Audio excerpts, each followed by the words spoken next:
안녕하세요. 목요일 비탐성에 나오신 빛의 성도님들, 오늘도 아침에 눈을 뜨고 또 새 하루를 시작할 수 있어서 참 좋은 날입니다.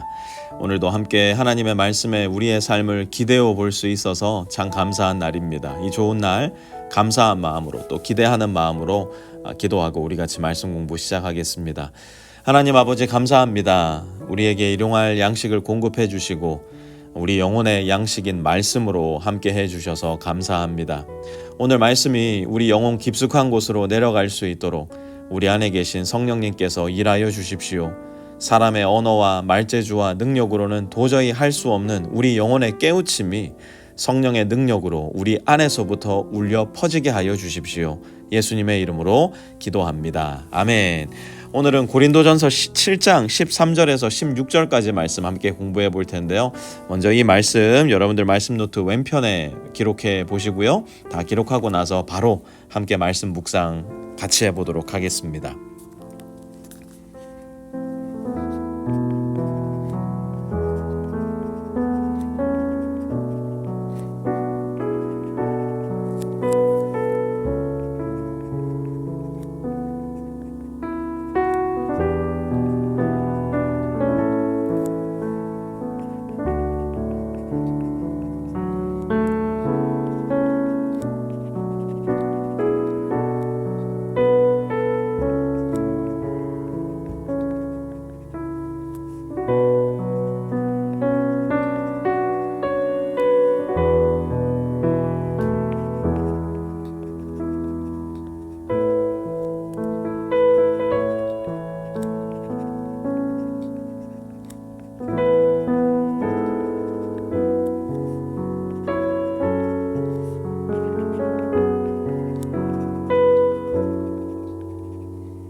자, 오늘도 본문이 좀 길어서 개인 묵상은 생략하도록 하고요. 혹시 개인적으로 말씀 묵상하고 싶으신 분들은 영상 잠시 멈추어 두시고 묵상하신 이후에 함께하는 묵상으로 들어오셔도 좋을 것 같습니다.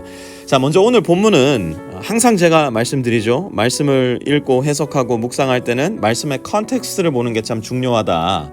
오늘 본문도 어떤 맥락 속에서 쓰여졌는지를 좀 이해할 필요가 있을 것 같아요. 사도 바울의 2차 전도 여행으로 인해서 이 고린도라는 소위 환락의 도시, 정말 고린도는 환락의 도시로 가장 유명했는데요. 이 환락의 도시가 무엇을 받아들이게 됐어요? 복음을 받아들이게 된 겁니다. 적지 않은 이교도들, 곧 제우스 신을 믿고 헤르메스 신을 믿고 포세이돈, 더 나아가 로마의 황제를 신으로 떠받들고 살던 사람들이 오직 예수 그리스도, 예수님 한 분만이 참 신이심을 믿게 된 거예요. 이 세상의 참 신이 예수님으로 말미암아 계시된 삼위일체의 하나님임을 믿게 된 겁니다. 그러자 당장 이들의 가정에 어떤 문제가 생겼느냐, 예를 들어서 똑같이 남편과 아내가 뭘 믿었어요? 제우스 신을 믿은 거예요. 포세이돈 신을 믿은 거예요. 헤르메스 신을 믿은 거예요. 그런데 아내가 예수님을 믿고 회심하게 된 겁니다. 그러니 더 이상 아내는 제우스 신전에 남편과 함께 올라갈 수 없는 거예요. 포세이돈 신전에 남편과 함께 올라갈 수 없게 된 거예요. 그래서 남편의 마음이 다급해졌어요. 아니, 이번에 제우스 신전에 예배하러 가지 않으면 당장 우리 집에 말 그대로 벼락이 떨어질지도 모르는데, 지금 포세이돈 신전에 예배하러 가지 않으면 다음에 항해에 나갔을 때 내가 바다에 빠져 죽을 텐데 지금 당신 제정신이냐. 그래도 아내는 어떻게 합니까? 제우스 신도 거짓이요, 포세이돈 신도 거짓이요, 황제도 거짓이니 나는 예수님만 믿겠습니다. 영원하신 하나님만 예배하겠습니다. 이러한 상황 속에 있을 때 남편이 화가 나서 내가 너랑은 절대로 같이 못 산다, 이혼, 그렇게 신앙의 이유로 남편이 아내를 버린다면 어떻게 하라고 이야기를 하고 있습니까? 15절 한번 보니까요. 뭐라고 이야기합니까? 믿지 않는 사람 쪽에서 헤어지려고 하면 헤어져도 된다고요? 안 된다고요? 됩니다. 바울은 믿지 않는 사람이 믿는 배우자를 버리려고 하는 경우, 지금 이것은 오늘날 현대 21세기를 얘기하는 게 아니에요. 1세기를 얘기하는 겁니다. 그때는 이혼해도 된다 이야기하는 겁니다. 하나님은 이러한 경우에 이혼을 허용하고 계세요. 이것도 그 배경을 잘 알아야 합니다. 여러분, 고대 고린도 지역 안에 이 여성의 인권은요, 열악하다 못해 없는 것과 마찬가지였습니다. 그래서 이교의 신들을 예배하지 않기로 작정한 여자들은 구타, 폭력, 학대의 대상이 되기가 매우 쉬웠어요. 여러분 한번 생각해 보세요. 여러분의 딸들이 시집을 갔는데 종교가 다르다는 이유로 사위에게 맨날 두들겨 맞고 학대를 당한다 생각해 보세요. 갑자기 생각하는 것만으로 지금 피가 거꾸로 치솟고 있는 것 같아요. 하나님이라고 다르시겠냐고요. 하나님은요, 하나님의 따님인 여러분들이, 하나님의 아드님인 여러분들이 육체적 학대를 당한다거나 정서적 학대를 당하는 거 절대로 원치 않으세요. 그 누구도 사람이 사람을 함부로 대하는 것은 하나님의 시선에서는 인정해 줄 수도 없고 용납해 줄 수도 없는 행위예요. 그래서 하나님은 이러한 경우에 이혼 가하다 허락해 주고 계시는 겁니다. 그러나 만약 나와 종교가 달라요, 내가 믿는 신이 달라요, 그럼에도 불구하고 나는 내 아내와 계속 같이 살래, 나는 내 남편과 계속 같이 살래, 내 배우자가 나와 함께 살아가기를 원한다면 어떻게 하라고 말씀합니까? 13절 보세요. 그 남편을 버리지 말아야 합니다. 그리고 16절에 보니까 아내된 이여 그대가 혹시나 그대의 남편을 구원할는지 어찌 압니까? 남편된 이여 그대가 혹시 그대의 아내를 구원할는지 어찌 압니까? 이 말씀을 보고 막 은혜를 세게 받아가지고, 목사님, 제 여자친구는 예수님 안 믿는데요, 제가 성교적 마인드로다가 아내와 결혼해가지고 아내를 구원시키겠습니다. 목사님, 우리 오빠는요 예수님 안 믿는데요, 제가 우리 오빠의 인생이 내 선교지다 생각하고 결혼할래요. 이렇게 적용을 하시면 오늘 말씀 완전히 빵점짜리 적용하시는 겁니다.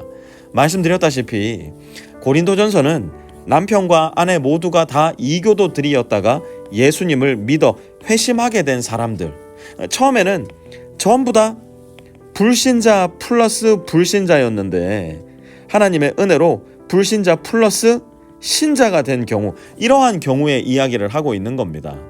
오히려 바울은 신자가 된 고린도 지역의 사람들에게 만약 아직 결혼을 하지 않았다면 절대로 신자와 불신자는 결혼해서는 안 된다, 매우 강하게 말씀했다는 거 우리는 기억해야 됩니다.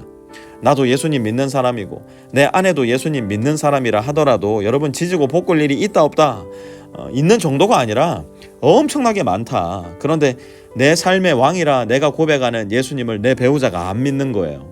내 삶의 주라 고백하는 예수님을 내 배우자가 오히려 경멸하고 미워한다 생각해 보세요. 그러면 결혼 생활이 얼마나 힘들고 고되고 어렵겠습니까? 사랑하는 청년 여러분들, 굳이 그 길을 가지 마세요.